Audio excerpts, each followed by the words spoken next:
우리나라 르그랭 의원도 너무 불순하다고 비판했습니다. 당신은 곧 총에 맞을 것이라거나 1월 7일에 당신을 없애버렸어야 했다는 네티즌들의 협박글도 올라왔습니다. 지금까지 KBS 뉴스광장을 1TV와 동시에 들으셨습니다.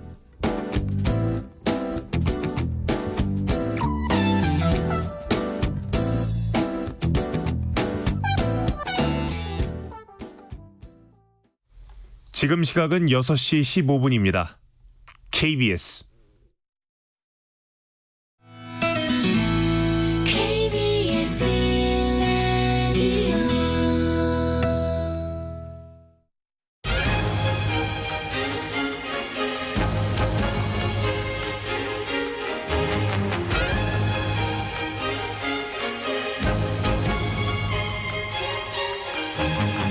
오늘 아침 일라디오.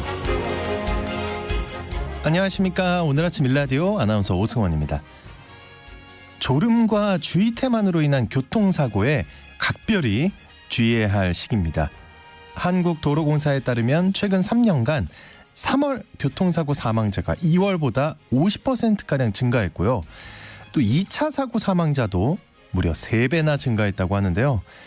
사고 예방을 위해서 2시간 이상 운전하면 반드시 졸음 쉼터나 휴게소에서 20분 이상 휴식을 취하는 게 좋겠고요.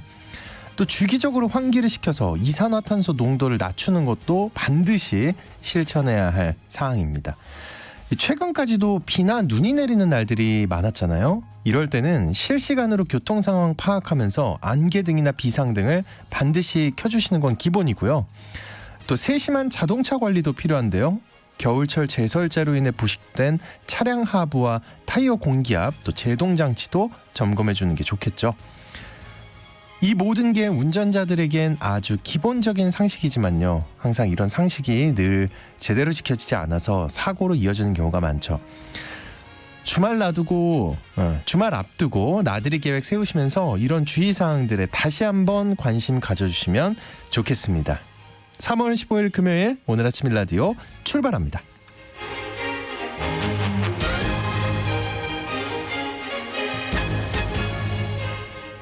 오늘 아침 일라디오 이 시간은 물론 KBS 일라디오의 모든 프로그램은 유튜브 KBS 일라디오 공식 채널이나 모바일 콩 어플리케이션을 통해 실시간으로 함께 하실 수 있습니다. KBS 일라디오 채널 구독과 좋아요, 댓글 많이 부탁드립니다. 자, 오늘 팩트연구소에서는요. 의료 현장에 큰 어려움이 이어지고 있는데요. 응급실을 걸어서 가면 진료를 못 받는다고 하는 뉴스에 대해서 팩트체크 해보겠습니다. 또 마법의 정리정돈 시간에는요. 봄맞이 대청소와 정리정돈에 대해 살펴보겠습니다. 자, 오늘 청취자 여러분들 참여하실 수 있는 퀴즈 드립니다. 가을엔 전어, 그죠? 봄엔 이거 라는 말이 있듯이 제철을 맞아서 귀한 대접을 받는 수산물이 있습니다. 특히 봄엔 이 수산물이라고 하는 이유는 지금이 가장 많이 잡히고 살이 올라서 맛이 좋은 시기라고 하는데요. 특히 이 수산물을 향긋한 쑥과 함께 끓인 쑥국이 유명합니다. 가을엔 전어, 봄엔 이거라고 하는 가자미과인 이 수산물 무엇일까요?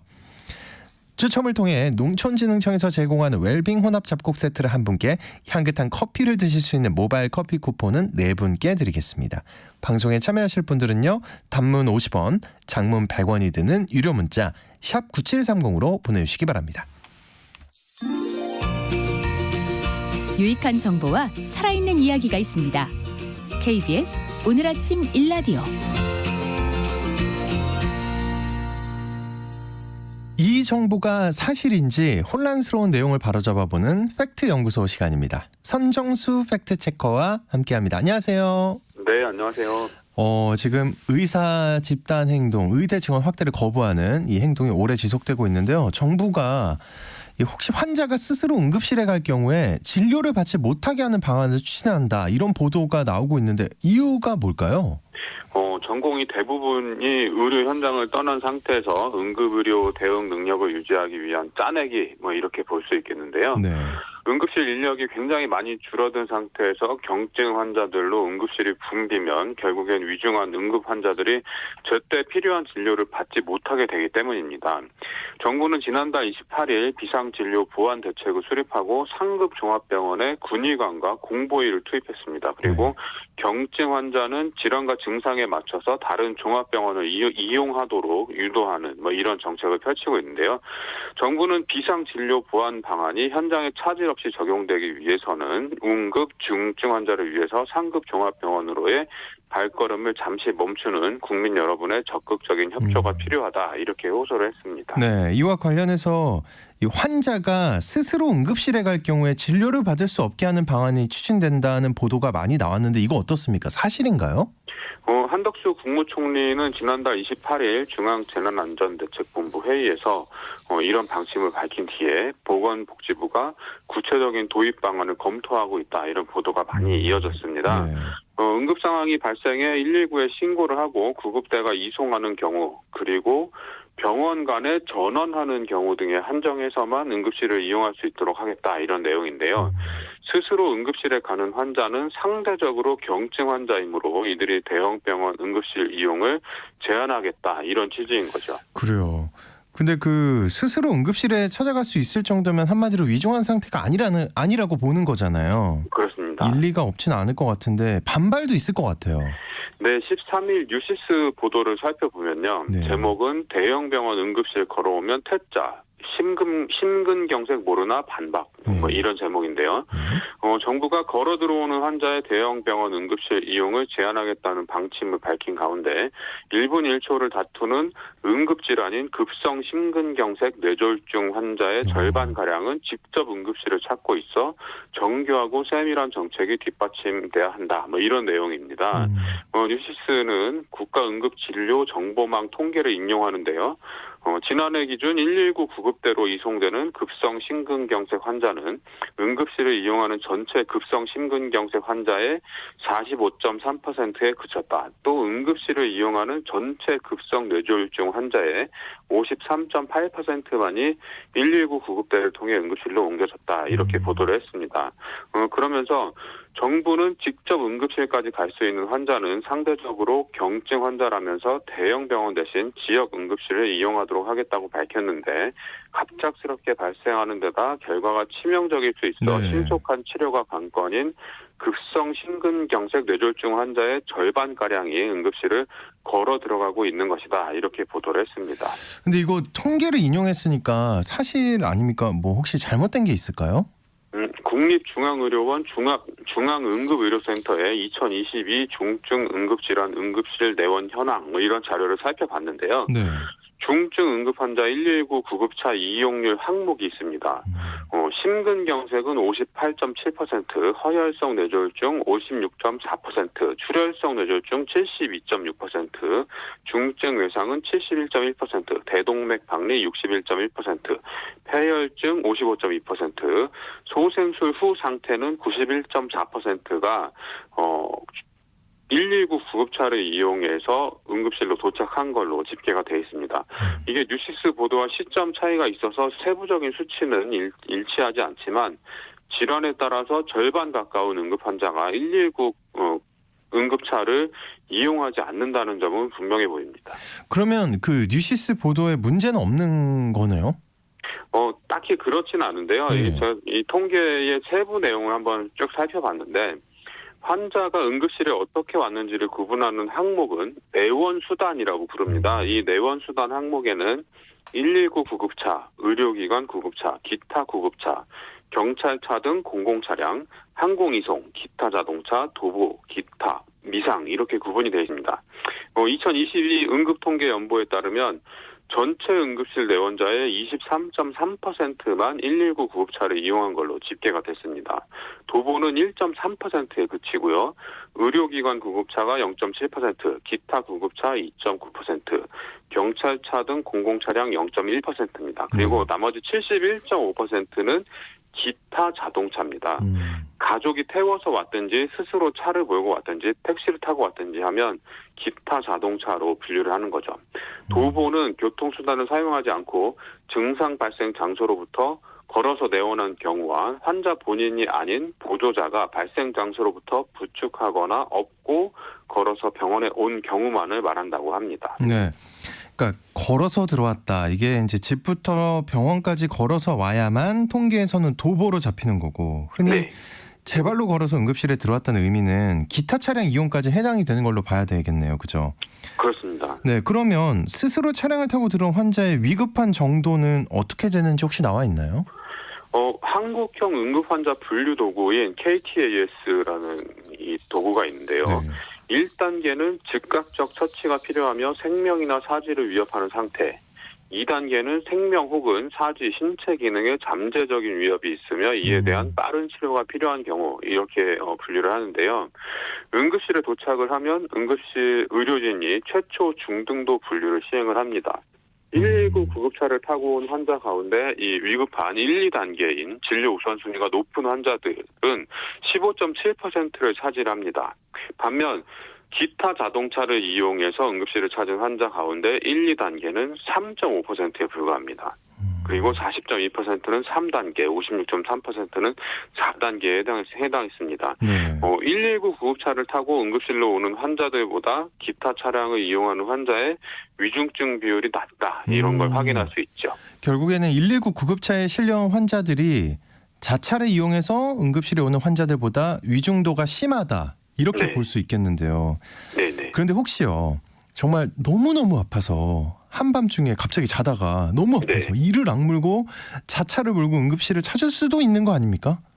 그렇습니다. 아까는 비율로 살펴봤는데요. 이번에 인원수를 갖고 살펴보면요.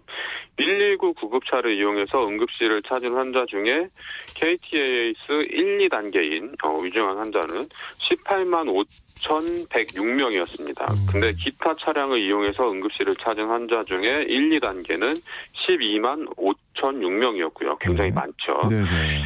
119 구급차를 이용해 응급실에 도착한 환자 중 38만 명 입원 조치됐습니다. 기타 차량은 61만 명이 입원했습니다. 훨씬 많죠. 네. 응급실에 왔다가 사망하신 분은 119 구급차 이용자는 2만 5,313명, 기타 차량은 3,830명입니다. 이게 119 구급차를 타고 오지 않았다고 해서 응급실 진료를 받을 수 없게 하는 것은 과도하다. 자칫하면 살릴 수 있는 생명을 놓칠 수 있다. 이런 시사점을 주는 통계입니다. 네. 통계로 나와 있네요. 네. 그 119 구급차나 병원 간의 전원 환자만 대형 병원 응급실에서 받도록 한다는 이 정부 방침에 대해서 부작용을 우려하는 목소리 당연히 있겠네요. 네, 그렇습니다. 119 구급대에 경증 환자의 응급신고가 폭주해서 네. 오히려 중증 응급 외상 환자 대응에 차질이 빚어질 수 있다. 이런 우려가 나오고 있습니다. 그러니까 이제 이 뉴스를 들으면 사람들이 그럴 거 아닙니까? 아, 응급실 가야 되는데 무조건 119에 신고해야 돼. 이러니까 예, 신고 예. 전화가 많아진다는 거잖아요. 예, 그러니까 상대적으로 위중하지 않은 사람들이 응급실 가기 위해서 119를 부른다는 거죠. 네네. 예, 그러면 이제 119에 신고가 폭주하게 되고 대응 능력이 떨어진다. 이런 논리인데요. 이 소방 공무원인 119 구급대가 이송을 거절하기가 쉽지 않습니다. 그리고 만약에 거절한다고 하더라도 사설 구급차를 불러 이송료를 떼고 대형 병원 응급실로 가려고 하는 상황이 발생할 거다. 이런 주장도 나오고 있고요. 네. 지역 응급의료기관이나 2차 병원 의사들이 대형 병원으로 전환시켜달라는 진료 일에서 이걸 끊어주는 요구가 폭증을 해서 또 중증 응급 환자의 전원 의뢰로 업무 부담이 가중될 거다. 이런 목소리도 나오고 있습니다. 왠지 다 가능하지 않을까 하는 생각이 들기도 하는데요. 예. 네, 근데 큰 틀에서 보면 경증 환자들은 상급 종합병원에 가지 않고 위급하지 않은 환자들은 응급실에 가지 않는 게 정상인 것 같은데 어떻습니까? 네, 감기나 만성질환 등 위급하지 않은 질환은 동네 1차 의료기관에서 치료를 받고 전문적이고 집중적인 치료가 필요한 질환은 2차, 3차 의료기관에서 치료를 받도록 하는 게 우리나라 의료 시스템입니다. 그리고 응급 상황에서는 구조대를 통해 응급실에서 진료를 받도록 돼 있죠. 그런데 의료 시스템이 구성하는 응급 상황과 일반 사람들이 응급실에 가야 되겠다고 생각하는 상황이 서로 다릅니다. 중앙응급의료센터가 정의하는 반드시 119에 연락해 빨리 도움을 받아야 하는 응급 상황 좀 살펴보면요. 네. 기도폐쇄, 마비 환자, 호흡 곤란이나 숨을 쉬지 않는 경우, 중독 환자, 심장마비, 물에 빠졌을 때, 심장 질환이나 흉통, 심한 화상, 의식이 없는 경우, 전기 손상, 심한 출혈, 자살기도, 척추 손상이 의심되는 경우, 분만, 경련 환자 이런 것들입니다. 근데 여기 해당되지 않아도 일반 사람들이 밤에 너무너무 아프면 응급실로 가려고 하죠. 그렇죠. 네, 네. 그리고 특히 이제 아이를 키우시는 부모님들, 아이가 말을 못하는 영아들의 경우에는 아기가 막 열이 나고 울고 보채면 응급실로 가잖아요. 저도 그랬습니다. 옛날에 네. 그랬고요. 예. 근데 응급실에 가면 딱히 해주는 게 없습니다. 무작정 기다리면서 물수건 대주고 해열제 먹이고 원인 찾느라고 뭐 이런저런 검사를 하는데요. 이런 경우에는 달빛 어린이 병원으로 찾아가는 게 좋습니다. 응급의료 포털을 검색해서 들어가시면 달빛 어린이 병원 코너가 있는데 여기서 검색하시면 찾을 수 있고요. 대학병원 그 상급 종합병원 말고도 진료 과목별로 지역별로 중형 병원들이 꽤 있는데요. 이런 곳들은 상대적으로 전공의 비중이 높지 않아서 이번 의사 집단 행동과는 큰 상관없이 정상적으로 진료를 하고 있다고 합니다. 네. 응급 상황이 닥치기 전에 미리미리 응급의료 포털 알아두시고 검색 한번 해보시면 좋을 것 같습니다. 네, 이제 꼭 검색을 해야겠습니다. 다시 한번 말씀드리면 달빛 어린이 병원 예. 검색하시고 응급 의료 포털 꼭 알아두시는 거 잊지 마시길 바라겠습니다. 팩트 연구소 지금까지 선정수 팩트 체커와 함께했습니다. 오늘 말씀도 고맙습니다. 네, 고맙습니다.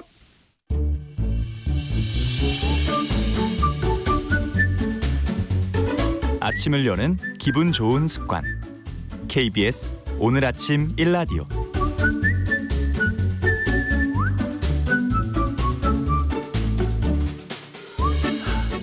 꽃샘 추위가 이어지면서 아직 겨울 옷장도 집 정리도 못하신 분들 많다고 하는데요. 벌써 3월 중반입니다. 이번 주말에는 대청소도 하고 옷장 정리도 해야 할 것 같죠? 자, 그래서 오늘 마법의 정리정돈 시간 그 노하우들 좀 배워보겠습니다. 공감 미학의 정희숙 대표님 나와주셨습니다. 안녕하십니까? 네, 안녕하세요. 잘 지내셨죠? 네, 안녕하세요. 요즘 굉장히 바쁘실 것 같아요, 근데. 네, 바쁩니다. 이제 또 현장에 또 가야 돼요. 네. 이따가요? 여기 끝나고 가야죠. 야, 이렇게 아침부터. 대단하십니다. 요즘 어떤 고객들의 의뢰가 많은가요? 뭐 이사 후 정리도 많고요. 인테리어 공사하시는 분들도 많고 또 계속 정리에 대한 스트레스 받으시다가 참다가 고민하시다가 의뢰하시는 분 많으세요. 근데 잠깐 정리 예를 들어 이런 궁금함이 들어요. 대표님을 알 정도면 네네. 그 전부터 관심이 있다는 맞습니다. 거잖아요. 그렇죠. 근데 왜 맞습니다. 참아요? 아무래도 집을 오픈한다는 거, 공개한다는 거에 좀 망설임이 있죠. 네. 왜냐하면 본인의 민낯이 다 보인다고 생각하시니까 남인데 나의 치부를 다 보여주는 거 아니야? 왜 모르는 사람이 집에 와서 냉장고 열면 보통은 예의가 아니라고 하잖아요. 그러니까 이게 많은 사람이 들어와서 우리 집을 다 열고 정리한다는 거에 대한 일단은 돈에 대한 부담도 당연히 갖고요. 첫 번째는 돈에 대한 부담을 많이 가지시죠. 그리고 두 번째는 본인의 이런 생활 모습이 그대로 드러난다는 거에 불안함. 그리고 또 어떤 분들은 나는 버리는 게 너무 힘든데 정리하면 버려야 되는데 오해를 하시는구나. 막상 불러놓고 나 못 버리면은 정리되겠어? 그러니까 버리기에 대한 또 불안함도 많이 가지고 계세요. 그러니까 정리는 우리가 항상 얘기하지만 버리기가 아닌데 그쵸. 그렇게 오해를 하시는 그쵸. 거죠. 정리는 버리는 거다. 그쵸. 그러니까 정희숙 대표를 부르면 우리 집에 있는 거 다 버릴 것 같다. 막 버리라고 하면 어떡하지? 막 약간 그런 부담감도 사실은 가지세요. 근데 제가 매일 현장에서 있지만 그분이 하시는 이야기가 이걸 왜 제가 몰랐죠? 이렇게까지 해주는지는 솔직히 몰랐고요. 이 정도라면은 제가 진작에 그쵸. 의뢰를 했었을 텐데 끊임없이 정리를 집에서 해왔고 SNS도 보고 따라도 해봤고 책도 읽어보고 했지만 그게 거기서 벗어나지 못했고 계속 반복되는 거예요. 그럼 오히려 물건을 더 오래 쟁이는 기간만 늘어난 거예요. 계속 보관하고 저장하는 기술로만 정리를 바라보고 했으니까 계속 상자만 늘어났던 거예요. 그게 아닌데 그죠? 그쵸. 좋습니다. 이제 봄맞이 정리정돈 오늘 주제기도 한데 이제 엄두가 잘 안 나요, 사실. 그렇죠? 맞습니다. 네, 하나씩 좀 쉽게 할 수 있는 혹시 노하우가 있으면 좀 알려주세요. 이제 겨울 뭐 외투부터 패딩부터 겨울 이불부터 이불이 이제 이불이 그쵸? 제일 부담스러워요. 정리를 해야 그러니까. 되는데 계절에 따라서 사실 이불도 지금 덮어야 될 것이 맨 위쪽으로 올라오고 계절 지난 게 아래로 내려가고 이런 체인지 작업을 해야 되는데 이불 정리할 때 가장 쉬운 거 뭐냐면 문을 장롱문이 이렇게 대부분 이제 사용을 하시잖아요. 네. 근데 보통 일반적인 이불을 접었을 때 보면 옷장의 크기만큼 넓적하게 개요. 그래서 보통 그렇게 해야 되는 거 이렇게 아니에요? 쌓아놓잖아요. 네. 근데 꺼내기가 너무 힘든 거예요. 근데 꺼내시려면 다 끌려 나오고 딸려 나오거든요. 근데 네. 전문가들은 그 옷장문을 딱 닫았을 때 하나를 열었을 때의 크기가 있어요. 옷장이 대부분 800, 900, 1000 이렇거든요. 그러면 옷장문의 반 크기만큼 작게 접어요. 네. 그렇게 하면 어떻게 되냐? 근데 그냥 이불이 그럼 높아지지 않아요? 그렇죠. 근데 완전히 뭐 목화섬 이불은 어쩔 수가 없어요. 저희는 그런 이불은 아예 선반 위로 올려버려요. 부피는 굉장히 큰데 솜이 있어서 이렇게 눌러지고 가볍거든요. 그럼 그런 건 아예 선반으로 이렇게 제외를 시키고요. 어차피 한겨울이니까. 그런데 다른 이불 같은 경우는 옷장 크기의 문 크기의 반만큼 접어요. 뭐 대문 접기라고 하는데 네. 제가 뭐 SNS에도 많이 올려놨는데 접었을 때 보면 이불 가게 가면 그렇게 잘 접어 놓으세요. 이불 가게. 이불 매장 가면은 그렇게 접어 근데 약간 놓으시거든요. 방법을 정확하게 모른다고 할지라도 지금 대표님 작게 얘기를 듣고 접으면 돼요. 그러니까요. 지금 네. 그걸 기억하면 되는 그렇죠. 거잖아요. 뭐 꼭 전문가용 접기를 안 하셔도 그러니까요. 돼요. 저는 포인트는 넓적하게 크게 접지 마시고 말고. 작게 기준은 문의 크기라고 생각하시면 돼요. 그래서 한쪽 문만 열었을 때라도 한쪽을 꺼낼 수 있게. 그러다 보면 훨씬 더 꺼낼 때 흐트러지지가 않아요. 어떤 분들은 접기는 접었는데 꺼내기 싫어서 안 쓴다는 분도 많고요. 계절별로 너무 귀찮은 거예요. 왜냐하면 이불이 생각보다 무겁고요. 그쵸. 접어보시면 알겠지만 엄청 에너지가 많이 들어가요. 좀 뭐랄까요. 키가 크지 않은 여자분들이 접기에는 맞습니다. 조금 힘들 것 네, 같기도 부부가 해요. 같이 접으면 참 좋은데 같이 접으면 참 좋아요. 그래서 그 부분에 있어서 저는 답변을 회피하도록. 네, 그래서 굳이 저는 운동을 안 해도 사실 이불만 한 10개 접으면 운동이 되거든요. 그게 이제 비결입니까? 네, 현장에서 접다 보면 벌써 금방 배고파요. 그래서 혹시 굳이 운동할 시간이 없다면 하루에 한 번씩 이불 접는 거 어떠실지 모르겠다. 추천을 드립니다. 네. 저는 세상에 여러 운동법이 존재하지만 저희 프로그램에 여러 전문가가 나오지만 이런 청소 전문가가 권하는 이불 접기 운동 네네. 예, 정말 새롭습니다. 네. 신선하고요. 알겠습니다. 일단 그러면 절반으로 접었어요. 그럼 네. 그거를 옆으로 눕혀서 쌓아야 돼요? 아니면 같은 이제 세워서? 시리즈로 아니죠. 옆으로 누워야죠. 그거 세우면 안 되고 이불 그렇죠. 같은 경우는 퍼지니까. 옷장의 높이가 꽤 있기 때문에 가로로 쌓으시되 세트별로 쌓으시면 좋죠. 근데 보통은 그냥 막 접으세요.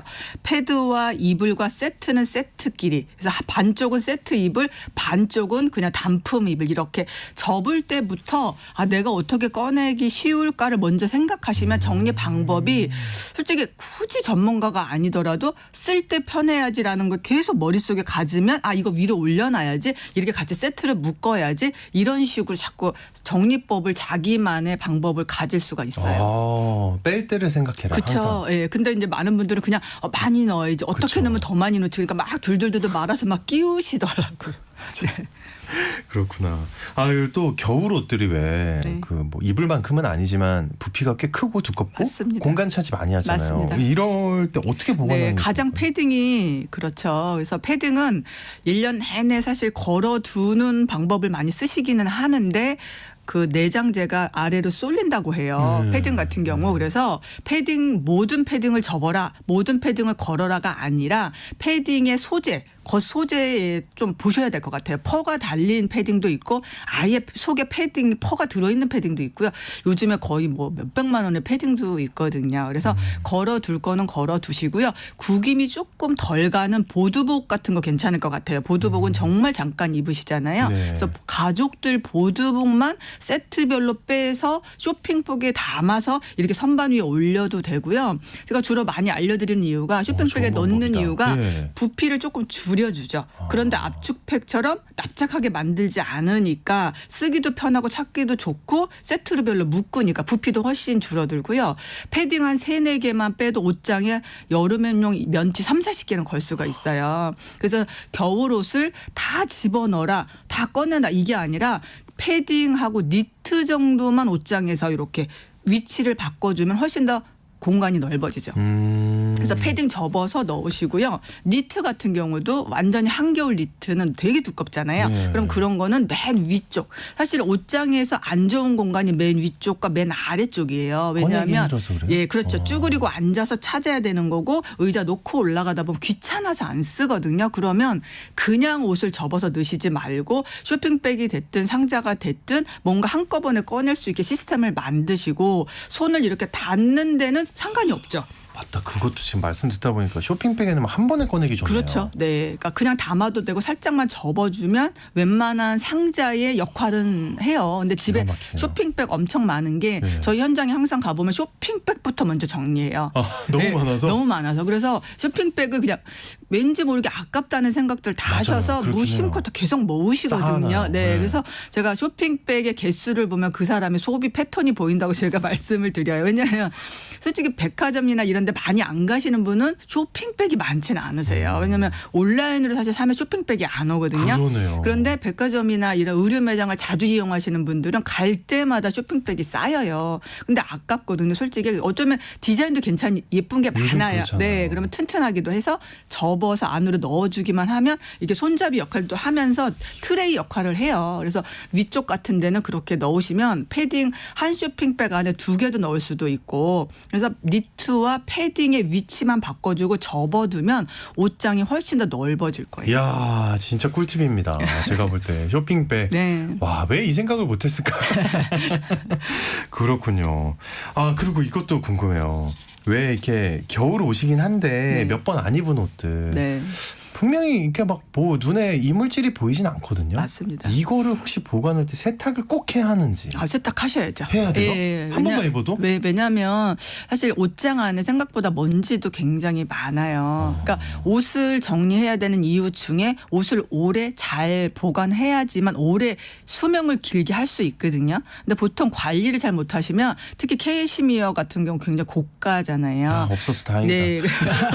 그러니까 옷장 안을 매일매일 여시는 분들도 계시는데 오히려 지금 입는 옷은 뭐 문고리에다 걸어놓거나 소파에다 올려놓고 옷장을 아예 거의 사용 안 하시는 분도 굉장히 많아요. 네. 그러다 보면 좀도 쓸 수가 있고요. 저희가 이제 정리하다 보면 그런 게 많이 나와요. 그러니까 한번 올이 나갔는데 모른 상태에서 계속 이게 계속. 가서 관리를 못 하시는 거예요. 그래서 계절별로 옷을 체인지하거나 잘 안 입었지만 보관해야 되는 옷은 한 번 더 체크하셔야 돼요. 그러지 않으면 곰팡이가 하나 난 게 같이 연결해서 같이 연결되더라고요. 그러다 보면 괜히 아끼다가 오히려 나중에는 정말 버리게 되는 게 되기 네, 때문에 아끼다 못 된다는 네. 소리. 계절별로 네. 한 번씩은 체크하시고 옷장 안에도 한 번씩은 청소하셔야 돼요. 그러니까 옷장 안에 제가 그것도 궁금하긴 하네요. 옷장 안에 청소를 해야 된다는 생각을 했다면 네. 어떻게 해야 돼요? 그 옷장 그 선반이나 바닥 부분에 항상 옷이 쟁여져 있거든요. 네. 그래서 그렇게 하시면 안 되는 게 그래서 전문가들은 뭔가 수납 도구를 활용 많이 하는 거예요. 그 이유는 청소해야 되거든요. 근데 옷장을 청소를 하신다는 생각 잘 못 하세요. 네. 옷장에 그 봉도 먼지가 굉장히 많아요. 옷장 안에 옷을 걸어놨는데도 문이 달려있는데 어깨에 먼지가 쌓이거든요. 그래서 한 번씩 계절마다 환기도 시켜줘야 되고 다 열고요. 그럼요. 한 번씩 열어놔야 되는데 보통 왜 요즘에 물 먹는 뭐 그거를 그렇게 넣어놓으세요. 저도 그거 많이 다 넣어주시는데 넣어놨는데. 그걸 관리 안 하시니까 저희가 가면 그게 꽉 차서 넘치는 경우도 있어요. 심지어 넘쳐요, 그렇죠. 그게? 그러면 오히려 그게 습기를 제거하는 게 아니라 오히려 옷장에 습기를 넣는 꼴이 되잖아요. 아이고, 그래서 네. 그것도 계절마다 옷 체인지 할 때 습기 제거제도 체크를 좀 하셔야 되고요. 네, 그러니까 관리를 좀 하셔야 돼요. 그리고 비노거리, 그러니까 옷을 뺐잖아요. 그래서 옷이 비노거리가 걸려져 있거든요. 근데 그거를 다시 빼놓지 않고 그냥 계속 걸어놓으세요. 그래도 되는 거 아니에요? 아니죠. 그러니까 옷이 빠졌으면 옷걸이를 같이 좀 아래에 빼놨다가 옷과 옷 사이를 통풍이 되도록 좀 여유 공간을 해줘야 되는데 비옷걸이만 걸려 있는 것만 빼놔도 옷 몇 벌은 안쪽으로 넣을 수 있는데 그렇게 잘 못하시더라고요. 야, 그렇구나. 야, 좀 저는 그래도 남자 치고는이라는 표현을 쓰면 어떨지 모르겠지만 어쨌든 굉장히 청소를 잘하는 축이라고 생각했는데 말씀 듣고 보니까 하나도 아니네요. 옷장 안을 한다는 생각 잘 네, 못했거든요. 네, 한 그냥 번씩 그것만 열어보시면. 넣어놓으면 끝나지 됐지 이렇게 생각했는데 그렇군요. 알겠습니다. 그 니트 같은 거 특히 네. 있잖아요. 혹시 원단에 따라서 어떻게 보관하는 그런 팁이 있을까요? 글쎄요, 뭐 네. 아무래도 니트는 고가가 아까 말씀드렸듯이 캐시미어인 것 같아요. 단가가 좀 비싸더라고요. 그래서 저희도 고객들 항상 만나면 되게 아끼세요. 그래서 아예 제가 세탁망에다가 넣어서 보관하시는 방법도 알려드리거든요. 네? 세탁망에? 네, 왜냐하면 서로 옮기면서 올이 나가면 사실 니트의 생명이 끝나기 때문에 모든 니트를 그렇게 하실 필요는 없고 니트 중에서도 두께를 좀 나눴으면 좋겠어요. 완전히 두꺼운 니트, 네. 그 중간 또 얇은 니트. 그래서 얇은 니트 정도는 요즘에 옷걸이가 너무너무 잘 나와요. 그래서 왜 간절기에도 입으시거든요. 그래서 그런 거는 봄, 가을, 초, 여름까지는 입으니까 그런 건 얇은 옷걸이, 어깨 늘어나지 않는 옷걸이들 많고 아니면 반을 접어서 이렇게 걸어놓으면 덜 늘어나거든요. 근데 보통 많은 분들이 니트는 모든 니트는 다 접어야 돼 이렇게 생각을 하세요. 그러니까요. 근데 가디건 같은 경우는 단추가 있기 때문에 접기가 굉장히 애매해요. 오히려 가디건류는 이렇게 바로 걸치는 거기 때문에 네. 입는 기간이 길거든요. 그런 거는 저는 걸어두셨으면 좋겠어요. 그리고 접지 말고. 예, 소재에 따라서 사실 면 니트가 무거워요. 네, 그러면 이제 그런 거 걸으면 어깨에 뿔 생기거든요. 면 들어간 니트는 접고 완전히 두꺼운 거는 부피가 크니까 걸어두면 오히려 옷장을 꽉 채워요. 그러면 그런 니트는 접었을 때 저는 세탁망 많이 권해드리는 이유가 세탁망 다 집에 있거든요. 네. 그러면 거기 하나씩 두세 개씩 딱 담아서 라벨링 해가지고 폴라 니트 뭐 라운드 니트 이렇게 괜찮네요. 라벨링해서 딱 두면 나중에 그것만 싹 꺼내시면 돼요. 그래서 모든 니트는 접는다 생각하시지 말고 걸 거는 걸고 접을 거는 접는다. 그렇게 관리하시면 될 것 같아요. 아, 그렇군요. 아, 그리고 또 이제 신발장 같은데요. 네. 야, 이거 저는 한 번도 생각을 해본 적이 없어요. 근데 신발장을 좀 관리하고 싶고 신발을 어떻게 관리해야 되는지를 일단 모르겠어요. 네. 어떻게 해야 될까요? 사실 신발장이 중요한 이유는 저는 현관이 연결되어 있는 공간이라서 생각을 해요. 왜냐하면 대부분은 혼자 살아도 신발이 한 6, 7켤레 나와 있어요. 그래서 저도 가끔 이제 미팅 가면은 몇 분이 사세요 이렇게 보면 신발이 여름인데도 부츠를 못 넣는 경우 많아요. 공간이 없어서. 네, 부츠가 선반 두세 개를 빼야 되잖아요. 근데 이미 신발이 꽉 차 있잖아요. 그러니까 신발 정리를 제대로 안 하면 어떤 일이 발생하냐면 신발과 신발이 붙어 있거나 신발과 신발이 눌려요. 근데 신발도 사실 가죽이고 비싸잖아요. 관리를 잘 안 해주면 막 흙이 묻은 상태에서 그냥 두면 나중에 제가 정리할 때 항상 느끼는 게 뭐냐면 이 밑 구두창이 막 떨어지는 경우도 많아요. 그러니까 한 번씩 신발장도 환기도 좀 시켜주시고 청소도 해주시고 습기 제거제도 넣고 신문이라도 좀 깔아두면 좋아요. 이야, 네. 네. 그리고 신발장에 여유 공간을 좀 만들어 놓으셔야 돼요. 그래야지 신발장 앞에 현관 바닥에 신발들이 쌓이지 않는 거예요. 그래서 슬리퍼 하나 정도만 꺼내 놓으셔야 되는데 네. 지금 신는 신발은 늘 신발장 안에 못 들어가고 항상 바닥에 있어요. 사실 제일 먼저 깨끗해야 될 공간이 저는 현관이라고 생각하거든요. 그래서 첫인상 느낌이잖아요. 네, 운이 그죠? 들어오는 공간이라고 뭐 아, 풍수를 따지지 않더라도 아, 아마 예, 누구나 예. 다 아마 생각하실 거예요. 들어올 때 딱 기분이잖아요. 들어올 때부터 신발이 바닥에 깔려 있으면 그때부터 대충 하게 되니까 네네. 네, 신발장을 일단 체크하시고요. 신발할 때 뭐 부츠는 어쩌면 요즘에 많이들 안 신으세요. 근데 부츠 때문에 선반 4, 5개를 빼야 될 수도 있거든요. 그래서 부츠는 그냥 부츠 신발 상자에다 보관하시는 게 전 좋을 것 같아요. 상자 애초에 구매할 때 상자에 담아줄 때 왜냐하면은 부츠를 넣을 만한 상자는 기존 신발 상자 아니고서는 좀 구하기가 애매해요. 왜냐하면 낮으면서 길어야 되거든요. 그러면 그런 상자를 찾기가 쉽지가 않아요. 그러니까 아예 부츠 같은 경우 구매하실 때 그 상자는 버리시지 말고 일반 상자들은 대용할 수 있는 게 많아요. 크기가 비슷해서. 근데 부츠 상자는 그 부츠에 적합하게 사이즈를 맞춰 놓은 거라서 거기에 딱 넣으시고 오히려 가로로 넣으시면은 그 한 칸만 차지하는데 부츠를 세우면 선반을 안 빼면 답이 없어요. 가죽이 눌리잖아요. 그럼 오히려 신발장이 넓지가 않은데 공간을 더 잡아먹으니까 부츠는 부츠 케이스에 넣고 계절이 지나면 맨 위쪽으로 두시고 그러니까 신발 정리도 똑같아요. 계절별로 내가 손 닿기가 제일 좋은 곳이 그 자리로 자꾸 바꿔주셔야 돼요. 대부분 하이힐 같은 경우 직장 다니는 여성이 아닌 이상은 가끔씩 신거든요. 근데 한복 신발도 뭐 아래 내려와 있고 이런 경우 되게 많아요. 안 신는 신발을 가까이 가면 안 되는군요. 그렇죠. 그래서 덜 신는 건데 등산화 같은 거 그래도 꼭 있어야 되는 신발 같은 거는 맨 위쪽으로 두시고 모아두시면 좋죠. 가족 등산 신발 약간 그것도 괜찮아요. 네, 그래서 그런 식으로 기능별로 뭔가 모둠으로 해놓고 키 순서대로 대부분 해드리죠. 정리할 때 키가 닿아야 되니까 꺼낼 때 아이들 건 아래 어른 건 위에. 이야, 그런 것까지 고려를 하는군요. 그럼요. 네. 와, 대단합니다. 그 혹시 겨울에 신었던 신발들 또 다른 팁 혹시 있나요? 혹시 네네. 신발 운동화 같은 거 특히 좀 어떻게 해야 네, 될까요? 사실 신발 정리할 때 신발장이 대부분 다 좁다 그러시거든요. 네. 그래서 저는 신발을 놓는 방법. 그러니까 쉽게 말해서 신발을 보통 이렇게 놓으시잖아요. 뭐 하나씩, 예. 뒤에가 보이게 놓을 때도 있고 앞에가 높게 볼 때도 네. 있고 이제 신발 두시는데 대부분 신발이 앞 코가 좀 크고 뒤에가 조금 날씬해요. 네. 근데 선반이 보통 이렇게 정해져 있거든요. 크기가. 그런데 딱 3개를 넣는데 꼭 하나가 안 들어갈 때가 있어요. 그래서 이거를 그럼 막 엎어놓거든요. 그러시지 말고 하나는 뒤로 봤다 하나는 앞으로 보는 거예요. 그러면 공간의 여유가 생겨요. 앞뒤 이렇게 놓거든요. 예. 네, 그러니까 그렇게만 하면 슈즈랙 이렇게 복층으로 쌓는 걸 안 써도 하나를 더 넣을 수가 있어요. 공간이 나와요? 네, 그러니까 놓는 방법만으로도 신발장 넓게 할 수 있거든요. 그러면 저희는 이제 하이힐 같은 경우는 여성용 굉장히 날씬해요. 그러면 신발을 이렇게 지그재그로 놔요. 하나는 앞에, 하나는 뒤에. 앞뒤가 아니라 그렇죠. 예. 이렇게 앞뒤로. 아. 예. 이렇게 두면은 공간을 그냥 나란히 담아버려요. 두면은 공간을 크게 그러면 쓰고. 그러면 신발이 잘 보여야 되니까 앞에 거는 앞으로 뒤에 건 뒤로 하면 구두 같은 경우는 남편의 신발보다 훨씬 두세 컬러를 더 넣을 수가 있거든요. 그러니까 신발장 정리할 때 계절 거는 올리고 지금 잘 신는 건 아래로 하되 구두 같은 경우 그런 식으로 여성 거는 그렇게 두시고 남편분들께 안 들어간다 그러면 하나는 앞으로 하나는 뒤로 지그재그로 이렇게 한번 두시면 훨씬 더 많이 신발장에 넣을 수 있어요.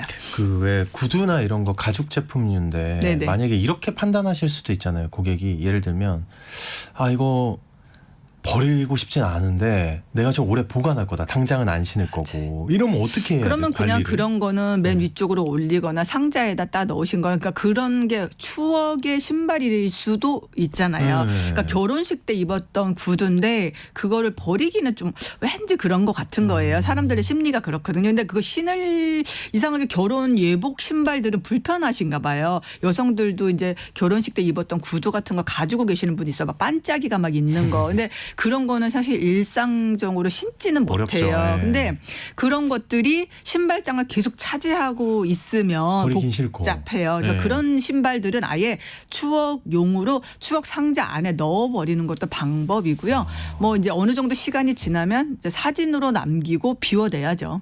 야. 왜냐하면 가죽도 10년, 20년 되면 그냥 자체가 끈적끈적하게 변해버려요. 저희 신발장 정리할 때 우산 정리할 때 한번 손잡이를 만져보거든요. 왜냐면 그냥 안 썼지만 시간이 한 10년 흐르면 끈적거려서 그거를 쓸 수가 없어요. 우산 같은 경우. 세상에. 그리고 예. 가죽 같은 거 신발도 운동 잘 안, 그러니까 구두도 잘 안 신으면 그것이 서로가 이렇게 붙어버릴 때도 있어요. 그래서 한 번씩 신발장도 열어보시고 바닥도 한번 닦으시고 관리하셔야 돼요. 야, 그렇군요. 그 운동화 같은 것들 있잖아요. 네네. 특히 이제 그런 것들은 보관을 할 때 네네. 세탁을 해야. 그럼요. 세탁 깨끗이 하셔야죠. 제가 지금 질문할까다 당연히 하라고. 하죠. 세탁하셔야죠. 왜냐면은 네. 바닥에 흙이 묻잖아요. 예, 그러니까 그거 반드시 세탁하셔야 돼요. 그래야지 그 안에서 균이 많기 때문에 번지더라고요. 알겠습니다. 그 봄맞이 집안 대청소 계획하시는 분들 꽤 네. 있을 것 같아요. 특히 이제 우리 방송 듣고 주말이나 이럴 때 네, 하실 것 맞습니다. 같은데 혹시 특별히 신경 쓸 부분이 있을까요? 글쎄요, 이제 봄이 되면 모든 물건이 이제 이렇게 바뀌어야죠. 겨울께 들어가고 봄께 나오고 사실. 컵도 뭐 머그잔도 뭐 계절별로 내가 쓰는 게 있다 그러면 겨울에 뭐 보온병 같은 건 들어가고 이제 뭐 물잔, 유리잔이 좀 나오고 모든 게 그런 것 같아요. 의류는 당연한 거고 모자에도 계절이 있고 신발에도 이제 부츠는 넣고 털 신발 넣고 이제 여름 신발. 그러니까 지금 이제 봄에서 여름으로 가는 물건들이 다 나오는 거예요. 그래서 맥락은 똑같아요. 이제 봄 맞으면 앞으로 봄과 여름에 앞으로 쓸 물건에 대해서 집중을 하셔야 되겠죠. 조금 빨리 가잖아요. 네. 그러니까 나중에 막상 여름이 왔을 때 그때 여름 걸 꺼내면 좀 늦어요. 그러니까 미리 좀 해 놓으셔야지 쇼핑 가셨다가 구매를 안 하세요. 그러니까 아직은 솔직히 네. 지금 코트 입고 다니는데 이제는 슬슬 패딩은 살짝 준비해서 넣으시고 되도록이면 앞으로 봄과 여름까지 갈 수 있는 옷들을 준비를 해야 다 되네요. 이제 네. 꺼내 놓으셔야 돼요. 그래야지 이제 아이쇼핑 갔다가 구매하시지가 않으세요. 내가 얼마나 가진지 이제 알면 그럼요. 좀 참게 되죠, 그죠? 그럼요. 네네. 그 한마디로 지금 이제 청소할 때 네네. 봄과 여름을 좀 동시에 대비하는 그렇죠. 느낌으로, 맞습니다. 그리고 가진 거 확인하고, 맞습니다. 네, 알겠습니다. 그 또 이제 집안 분위기를 봄을 맞아서 좀 이렇게 바꾸고 싶다 네. 했을 때. 너무 막 이렇게 비싸고 어렵게 말고요. 좀 쉽게 바꿀 수 있는 좀 네네. 효과적으로 바꿀 수 있는 방법이 있을까요? 저는 이제 정리정돈을 시작했을 때 먼저 이제 집안의 이제 규칙을 좀 한번 정해 보세요라고 말씀을 드리거든요. 규칙이요? 예, 그러니까 네. 뭐냐면 뭐 식탁 위에는 우리 이제 서로 약속하자. 아무것도 올리지 말자. 약간 그런 거. 예. 근데 사실 그거는 식탁 위에는 나만 사용하는 게 아니라 가족들이 사용을 하거든요. 근데 저는 굉장히 중요한 공간이라고 생각해요. 근데 보통 가보면 정리가 안 된 집에 가보면 식탁 위가 늘 뭐가 쌓여 있어요.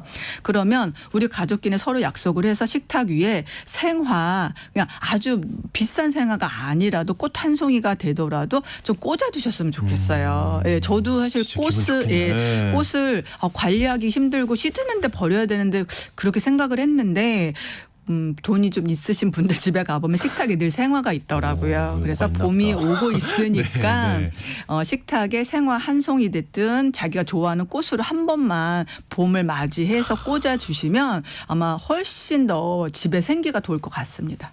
알겠습니다. 마법의 정리정돈 오늘은 봄을 맞아서 청소하는 방법과 여러 가지 꿀팁들 네. 전수 받았습니다. 네. 고맙습니다, 네, 대표님. 고맙습니다. 네, 공감미학의 정희숙 대표님과 함께했습니다. 오늘 퀴즈 정답은요. 도다리였습니다. 상품 받으실 당첨자는 중복 당첨 여부 확인 후에 홈페이지에 당첨자 게시해 놓겠습니다. 오늘 아침 라디오 전 내일 다시 인사드리겠습니다. 모두 좋은 하루 보내세요.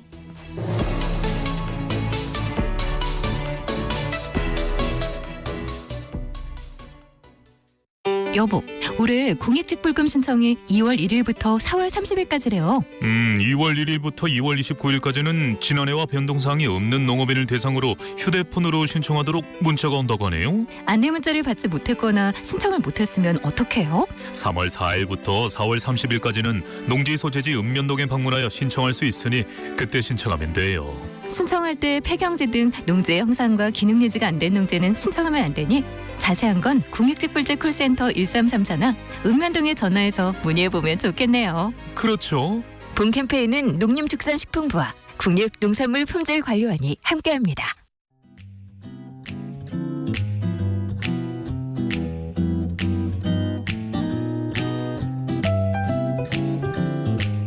안녕하세요. 바른말 고운말입니다. KBS 텔레비전에서 방송되고 있는 우리말 겨루기에서 나왔던 문제를 짚어보겠습니다. 오늘은 뜻풀이를 듣고 거기에 해당하는 표현을 맞히는 문제입니다.